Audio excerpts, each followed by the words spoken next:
welcome to Joy in Our Town. I'm your host today, Bonnie Goulding. And you know, as we go down the streets of Portland, we see a lot of homeless people, and sometimes it can be a little bit discouraging.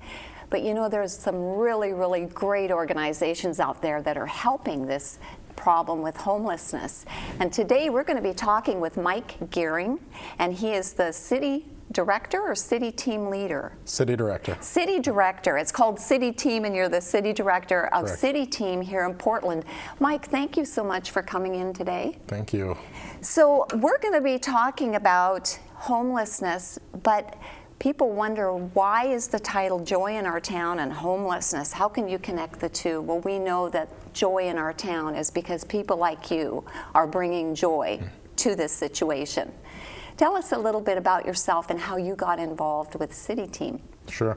Well, thanks for having me. I got involved with City Team because for many years here in the city, one of my close friends, Marshall Snyder, and his organization have been serving the homeless in Portland, and have been a part of his ministry for many years as a friend and volunteer. And so I've always been passionate about the issue of homelessness and addiction, and so when the opportunity was presented to come and direct the organization here in Portland, it was just a cause and a mission that's very important and very close to my heart. And so I took the plunge to get involved here, born and raised here in the city. And so I think that being a part of trying to help solve the issues in my city was also a really cool opportunity, and so about 15 months ago came on board with City Team. You know, it sounds like you have passion for what you do, and I think a lot of times that's what's necessary to bring joy to these situations that look rather dire. How much do you think your relationship with God impacts or give you the passion for what you do with City Team? Well, I think the mandate that we find in Scripture to really seek and to serve the least of these, and to really engage with those who are hurting most in our communities, is something that drives me to do what I do, and for us as a team to do what we do. Some of our recent graduates and some of the guests that we serve in our shelter have said, if the last stop is here, City Team is the last stop after the last stop. Yeah. And so the people that we're serving, truly are kind of at the last of what they know and the last of their options. And right. So when they come to us, they're in great need of our services, and so it's really a joy and a privilege to be able to serve them and to offer them some level of hope in the midst of some pretty challenging circumstances. Well, every organization starts somewhere. And, City Team started, my understanding is back in the late 50s with a dream and like $400 and some from a couple. And when I look at where they started and where City Team is today, it makes me realize that there's so much power in one decision. So let's see how City Team really began. Sure.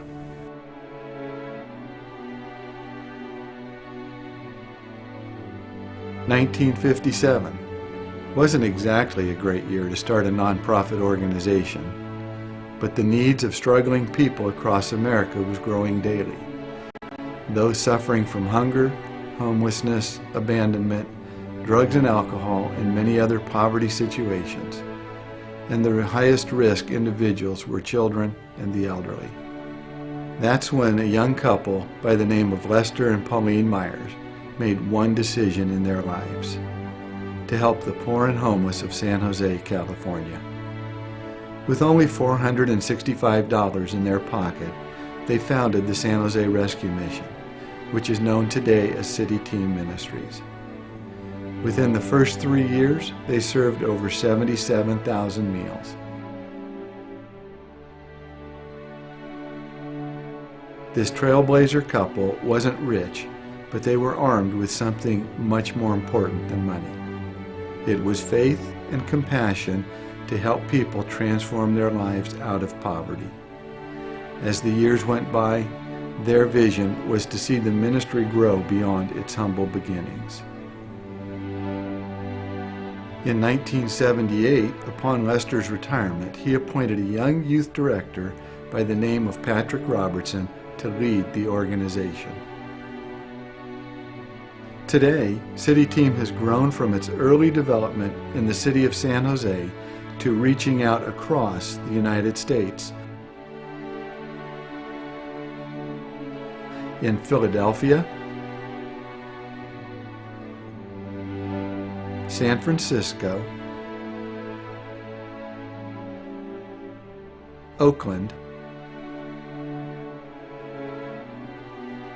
Portland, and an international division that ministers in 32 countries around the world. City Team's vital programs are able to touch the lives of over 1 million people each year. Even though City Team has grown through the last 7 recessions, we still come back to the basic things in life that people need help with. A hot meal, safe shelter, clothes for their children, emergency food boxes, education, counseling, after-school programs, home Bible studies, medical clinics, and long-term recovery programs for men and women who are struggling with the vice grip of addiction.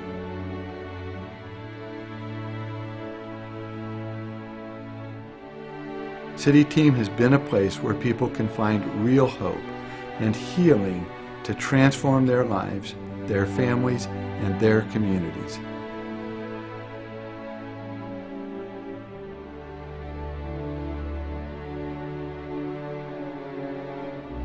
All of this is only possible with the help of hundreds of thousands of volunteers and donors who have partnered with City Team throughout the years. They care tremendously about the people in need within their community. It's on their hearts, in their smiles, in their actions and commitment to the poor.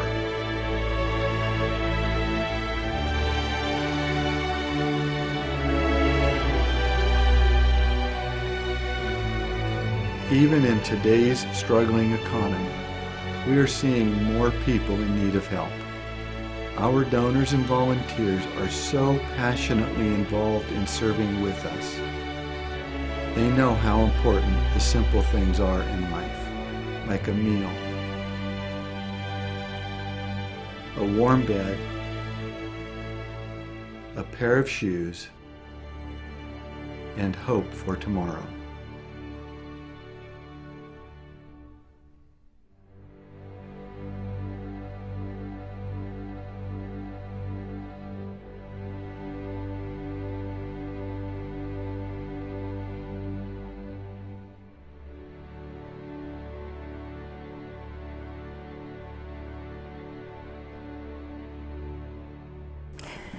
Wow, you know, that last little bit of that video, it says, ordinary people doing extraordinary things to make a difference. And I think so many times, and I know for myself, you think, what can one person do, or one couple do, or $1 do?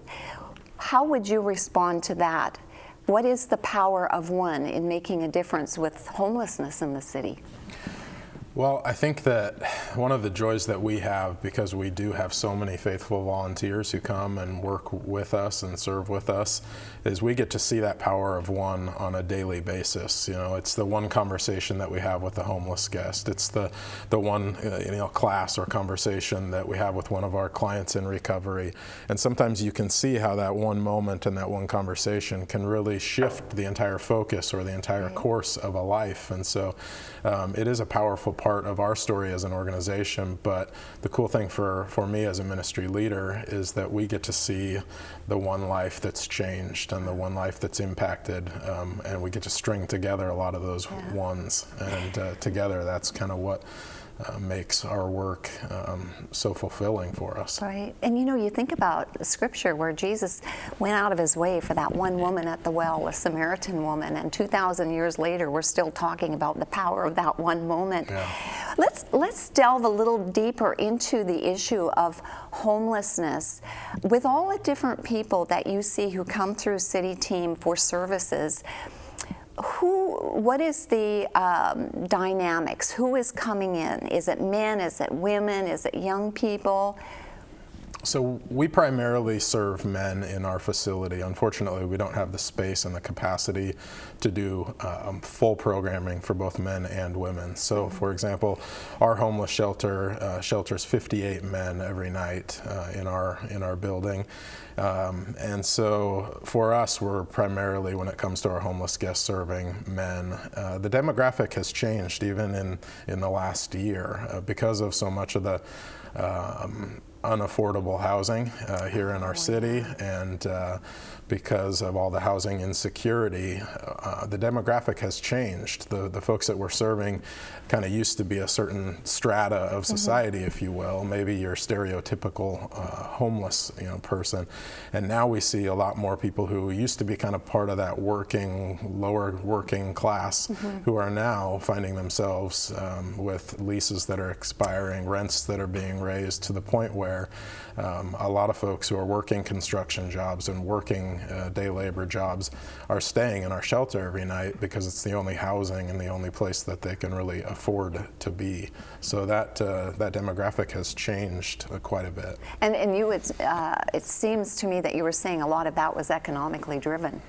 It's not that these are people who, I think sometimes there's a bad stereotype that's out there. Oh, people just don't want to work, or they're lazy, or whatever. But that is not the case. They're probably family men too that you see. Yeah, I mean, it's a wide. It spans the entire range of what you would expect. There are certainly a lot of the folks who stay with us in our shelter who are because of addiction or because of mental illness, which are two critical issues that surround the homeless issue and the homeless space in our city. Those are certainly part of the demographic we serve, but more and more we're seeing that change and become a kind of a broader and more unexpected demographic.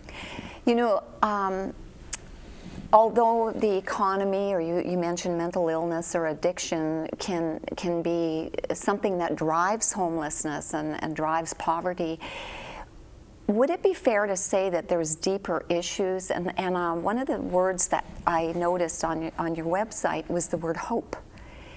When people don't have hope for a brighter future, it's almost like homelessness could become part of a cycle. Have you encountered that?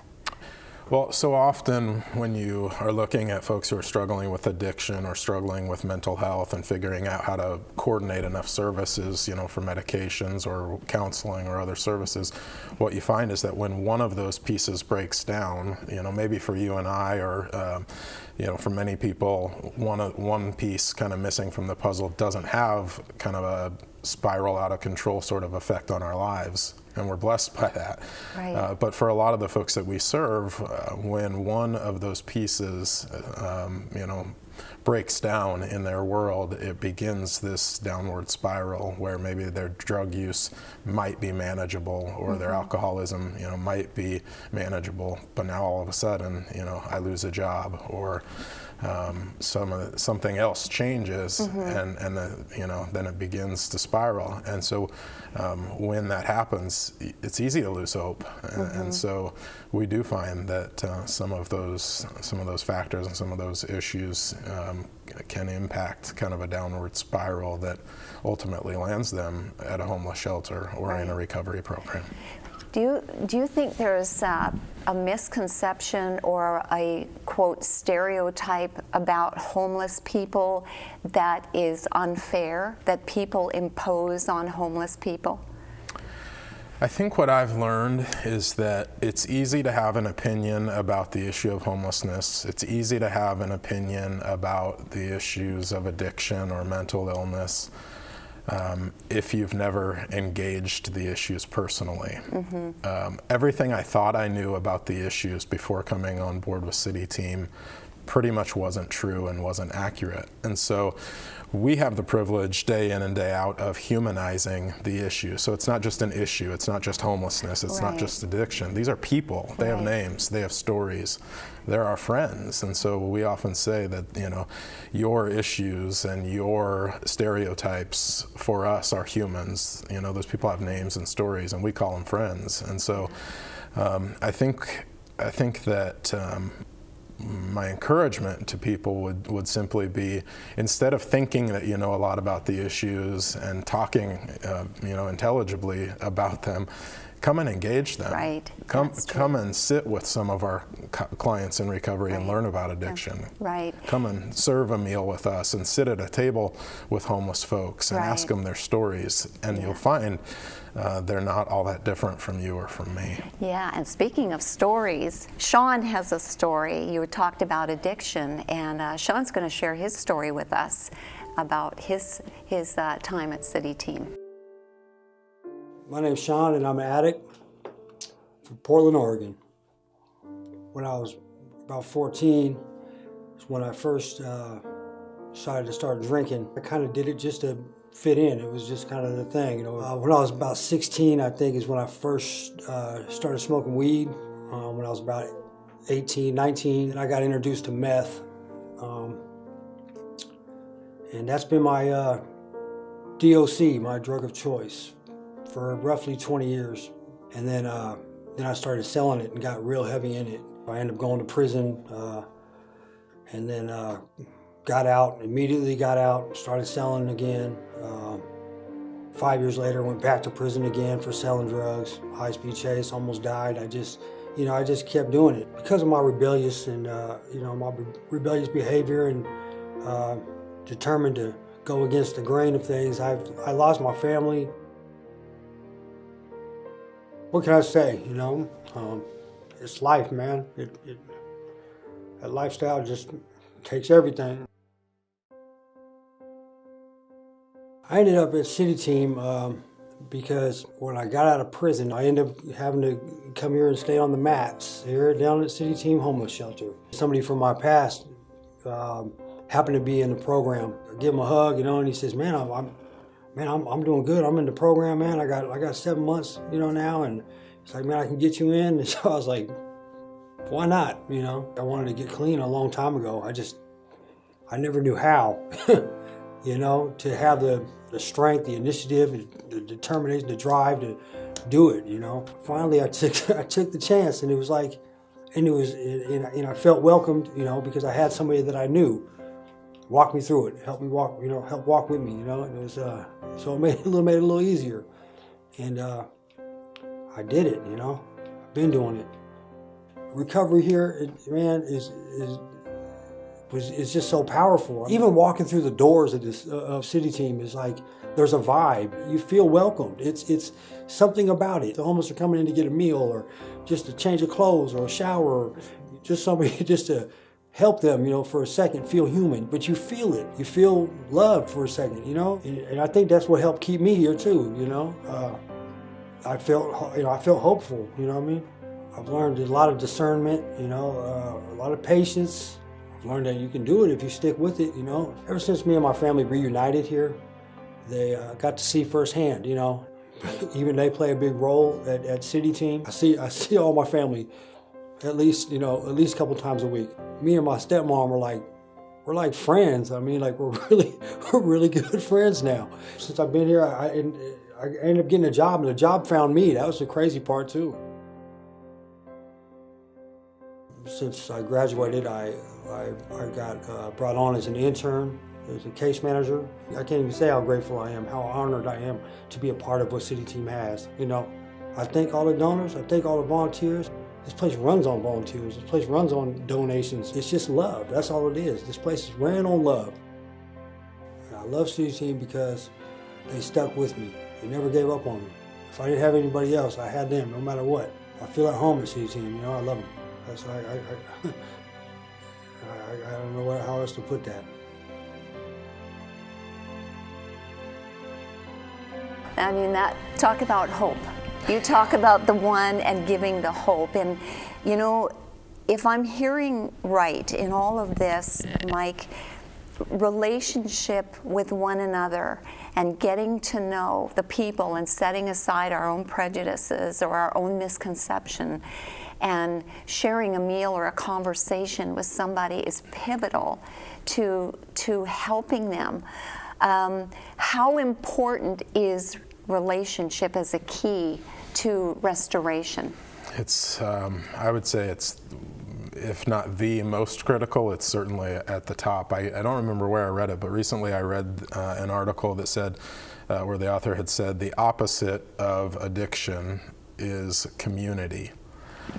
And I hadn't really thought of it, I guess, that narrowly, if you will, or that simply, because it is, you know, the issues are very complex. But it is true that when you build a community around yourself and when you're a part of a community that cares about you and loves you and supports you, encourages you, holds you accountable, you can't stay in a place of addiction, because addiction is so often a place of isolation. And so that makes a lot of sense to me as a leader in this space. And so it's one of the things that we really try to do with our clients and with our, you know, within our community of the people that we serve, is to give them a place where they belong. I'm reminded of a story of I got a phone call and I didn't recognize the voice on the other end of the line, which is not uncommon in our space. Your number gets circulated pretty widely. And I eventually, after putting, you know, the pieces together, I realized it was a gentleman who stays in our shelter every night and who all day long, when our shelter is closed during the day, sits in front of our building with a few other gentlemen, and this is kind of their daily routine. Well, he suffers from diabetes and he had to go to the hospital, and so he was calling to see if I could pass on a message to the other two gentlemen that he sits out front with every day, to let them know that he was safe, that he was okay, but that he was going to be in the hospital for a few weeks recovering. I hung up the phone and was really struck by the power of that statement, you know, that this is his family, this is his community, this is where he belongs. City Team is his home. And so that community piece is incredibly important. Wow. And I mean, it just makes the relevance of what Jesus said: love God and love others as yourself. And if we truly love God, the consequence, if you will, I know that's not always the best choice of words, is that we will. We will. You just automatically will. And obviously that gentleman that called you was touched by God's love, and these people became his family. Wow. So I know the different programs, I just wanted to touch really quickly on your, is it a life change program, your addictions program you have? In terms of our curriculum? Or just the program itself. Is it's specifically designed for the people that come in that struggle with addiction? Correct, yes. So it's a long-term residential program. So gentlemen come into our program from anywhere from 10 to 14 months. They live on site with us. And so our program is a combination of the Alcoholics Anonymous 12-step program blended with a biblical discipleship component. And so it's kind of a unique system that City Team has developed and honed over many years. Yeah, so if someone, say, had a family member who was struggling with addiction, but they weren't homeless per se, could they still participate in that program, or is it? Absolutely. So we screen all week long at our facility in the Central East Side part of town, and you know, folks who are looking to get well and solve their issues with addiction can come and screen with our team and find out if they're a good fit for our program. And you don't have to be homeless in order to do that. You just really need to be at a place where you're ready to change your life. Right. And you know, it's so wonderful in some of those videos that we saw, the power of one again, but the power of a meal, the power of reaching out to somebody and saying, you know, I know there's deeper issues, but right now you're hungry and you need some clothes and you need a place to stay. And that loving gesture can totally transform the lives of people. I think for the people that are viewing, a lot of us are stirred because it's like, you know what, I need to be getting involved somewhere. And our viewers might be thinking, you know, the city team, I don't know, would they let me be a volunteer, and how could I volunteer? So could you talk a little bit about your volunteer program and what your needs are? We couldn't do it without our volunteers. We have an incredibly faithful and incredibly generous number of volunteers who come and serve with us in many, many capacities. But one of the places that we often encourage people to get involved as kind of a first entrance into our space is just come and serve a dinner meal with us. Right. You have the opportunity to engage with 100+ homeless individuals. Wow. You get a chance to just sit at the table and share a meal with them, bless them, pray for them, hear more of their stories, and it's a powerful way to get involved and to make a difference. Sometimes we don't know how to get started. We see the issue, we drive past the issue, but what do we do?